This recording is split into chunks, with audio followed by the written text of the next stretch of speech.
Hello guys, কেমন আছো তোমরা সবাই? আমরা ভালো আছি আল্লাহর রহমতে। কালকে বলছিলাম তোমাকে আজকে যে ভিডিওটা ছাড়ছি বলছিলাম গতকালকে আলিশা পাখির জন্য নিউ মার্কেট গেছি, কেনাকাটা করছি, তোমাদের সাথে শেয়ার করব। এখন তোমাদের সাথে শেয়ার করব আমার আলিশা পাখির ড্রেস এবং আমার আখির, আমার মুনতাহার, আমার তিশার, আমার মিষ্টির সবার সব কিছু আমি শেয়ার করব, কার জন্য কি আমি আনছি। তো এখন আলিশা পাখি থেকে শুরু করি। প্রথম এই যে আলিশা পাখির প্যান্ট, দেখো কুটু কুটু প্যান্ট, কোনটা কেমন হয়েছে অবশ্যই আমাকে জানাবা। আর এইটার সাথে এই গেঞ্জি বাসায় পরার গরমের জন্য আমি আনছি ওর জন্য। আর এই যে দেখো একটা কুটু কুটু লাল প্যান্ট, আর এটার সাথে আবার এটার সাথে আমি আবার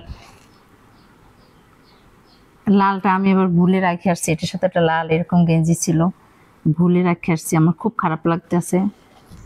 আর এই যে দেখো ফুড কালার একটা প্যান্ট,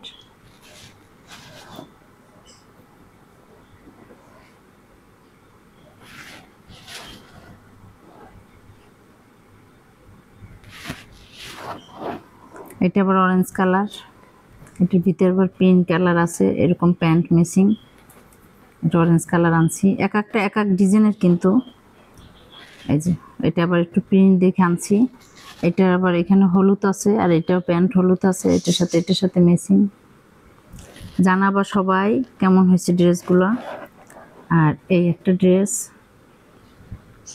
আমার আলিশা কুটুর, কোনটা কেমন হয়েছে তোমরা কিন্তু জানাবা। তোমাদের কাছে সবচেয়ে সুন্দর কোনটা লাগবে, কোনটা কার কাছে সবচেয়ে বেশি সুন্দর লাগছে বলবা, আমার পছন্দ কেমন তাও জানাবা। এই যে দেখো গরমের জন্য, ওর জন্য আমি এগুলো নিয়ে আসছি। গরমে আমার আলিশা কুটু পরে অনেক শান্তি পাবে। এই যে আমার পছন্দ কেমন অবশ্যই জানাবা তোমরা। এই প্রিন্টটা আমার কাছে খুব সুন্দর লাগে, এটা আমার আলিশা কুটুকে খুব সুন্দর লাগে।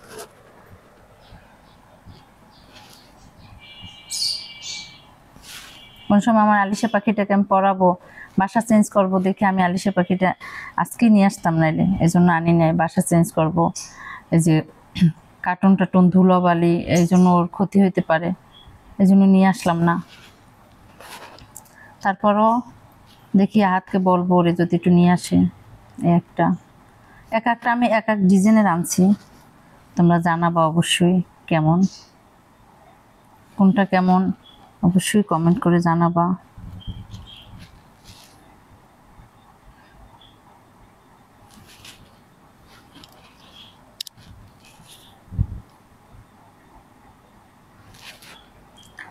পাতলা দেখে আনছি, গরমে একদম পরতে পারবে আমার আলিশা কুটুটা।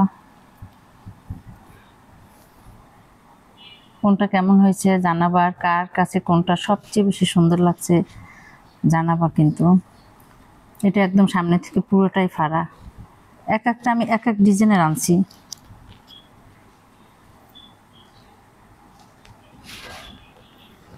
আমার আলিশা কুটুর জন্য।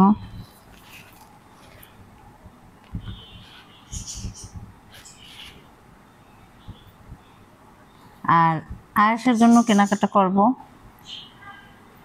আয়াস একটু ওর নানু বাড়ি গেছে, আসুক, তারপর ওর জন্য কেনাকাটা করব। আর ওই যে তোমাদের পাশের বাসার ভাবি, তার একটা সুন্দর মেয়ে আছে আলিশের মতো, এনায়ার জন্য আমি দুইটা ড্রেস নিয়ে আসছি, কেমন হয়েছে জানাবা।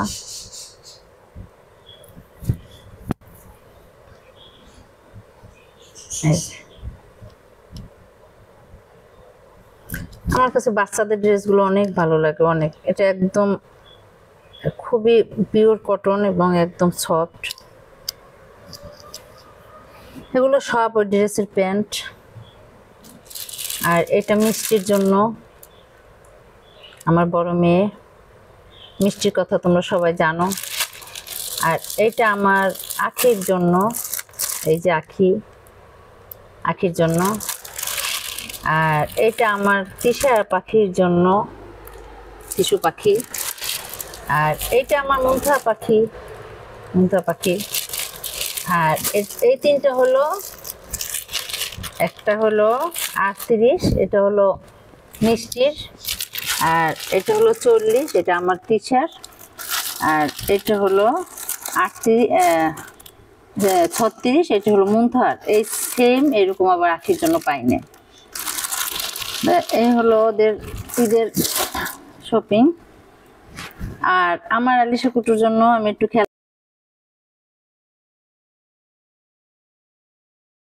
খেলনা নিয়ে আসছি। আর এই যে একটা ছোট্ট একটা মুরগি। আর এগুলো নিয়ে আসছি কেন জানো? ওরে ছেলে খাওয়াইতে গেলে অনেক ডিস্টার্ব করে, তো এগুলো একবার হাতে দেব, আর ওর আকর্ষণ থাকবে, দেখবে আর খাবে। এই জন্য নিয়ে আসছি। আরও কিনবো ওর জন্য, ওর খেলনার তোর কোনো শেষ নাই। ওর জন্য কিনবো, আয়াসের জন্য কিনবো, সবার জন্যই কেনাকাটা করব আস্তে আস্তে। তাই তোমাদের সাথে একটু শেয়ার করলাম ওদের সবার কেনাকাটা টুকিটাকি। কেমন হয়েছে জানাবো অবশ্যই। ভালো থাকো সবাই, আল্লাহ হাফেজ। আমার মেয়ের কাছে আমি গেছি গিফটগুলো নিয়ে। যাওয়ার পর ঘরে পাড়া দেওয়ার পরে আমার এত কান্না আসছে। আখি নাই, আয়াস নাই, খুব কষ্ট লাগছে। আখির জন্য আমি ড্রেস নিয়ে গেছি, অনেক কষ্ট লাগছে। তারপর আমি বলছি আমি আখিকে আনতে যাব, ওরে ছাড়া আমার ভালো লাগে না। তো আখি, তুমি যদি এই ভিডিওটা দেখে থাকো, তাহলে আমি মা হয়ে তোমাকে বলছি, তুমি আমাকে সবসময় আম্মু ডাকছো, আমি তোমাকে মেয়ের মতো দেখছি। তোমার আমার সম্পর্কটা তুমি আর আমি ভালো জানি, আর কেউ নাই বা জানুক, তুমি জানলেই হবে আমি তোমার কতটা ভালোবাসি। তুমি আরেকবার রাগ করে গেছো, আমি তোমাকে নিয়ে আসছি, তুমি আমার কথা মানছো। এইবারও আমি তোমাকে বলি, তুমি আসো, তুমি যেভাবে বলবা সেভাবেই হবে। তুমি আসো মা, তুমি ফিরে আসো। তোমার কথা আমার অনেক মনে পড়ে, অনেক। তোমার সাথে আজকে কথা বলছি, আমি কথা বলে আমি অনেক শান্তি পেয়েছি। তুমি আসো মা, আমি চাই তুমি আসো, তুমি কষ্ট পাইও না। সবাই মিলজিল দিয়ে থাকো, এক জায়গায় থাকলে টুকিটাকি একটু হয়ই, মামিও তো হয়। এই যে না হয় এমন কোনো জায়গা আছে? টুকিটাকি একটু হয়, একটু ম্যানেজ করে চলো। আয়েশ তো সবাইকে পাবে। আর তিশা আয়েশের জন্য অনেক কান্না করছে, তোমার কথা মনে করে অনেক। আমি তোমাকে বলতেছি তুমি আসো, আমি অনেক খুশি হব। তুমি ছাড়া ঘরটা একদম শূন্য শূন্য লাগে। আয়াস নাই, আমি আয়াসকে যেই কোলে নিই, ও আমাকে দেখে কীরকম হাসে, অনেক কষ্ট লাগছে। এতদিন আমি তোমার ফোনের অপেক্ষা ছিলাম, তুমি আমাকে এবার ফোন দাও না, এবার বলোও না। এর আগে তো ফোন দিছো, বলছো, আমি নিয়ে আসছি তোমাকে, কিন্তু এবার তুমি আমাকে ফোন দাও না। তোমার ফোনের অপেক্ষা ছিলাম, তুমি চলে আসো।